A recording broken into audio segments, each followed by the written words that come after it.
என்னாச்சு? ரிசல்ட் வந்துச்சா இல்லையா? மா ரிசல்ட் வந்துடுச்சுமா. 600க்கு 512. 512ஆ? என் தங்கம், எனக்கு தெரியும் நீ கண்டிப்பாக நல்ல மார்க் தான் வாங்குவேன்னு. கஷ்டப்பட்டு படிச்சல, அதான் இவ்வளோ மார்க் வாங்கியிருக்க.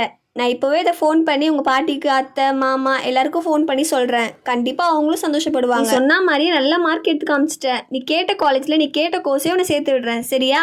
அதே மாதிரி நீ கேட்டல, அதையும் நான் உன்னை சாயங்காலமே கடைக்கு கூட்டிகிட்டு போய் வாங்கி தரேன், சரியா? சரிம்மா. என்னாச்சு? ரிசல்ட் வந்துச்சா இல்லையா? வந்துச்சுமா.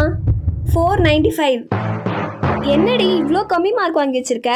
இதுக்கு தான் நான் அப்போவே சொன்னேன், எக்ஸாம் டைமில் ஒழுங்காக உட்காந்து படி, ஃபோன் நோண்டாதான்னு. அப்போல்லாம் நல்லா ஃபோன் நோண்டிட்டு இப்போ பாரு கம்மி மார்க் வாங்கி வச்சிருக்க. இன்னும் கொஞ்சம் நேரத்தில் சொந்தக்காரங்களாம் ஃபோன் பண்ண ஆரம்பிச்சிருவாங்க. அவங்களுக்குலாம் நான் என்ன பதில் சொல்லுவேன்? என்ன பண்ண போகிறேன்னே தெரியல.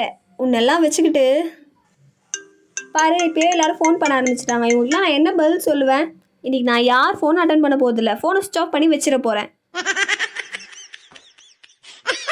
495 நல்ல மார்க் தானே, ஏன் இப்படி பண்ணுறாங்க?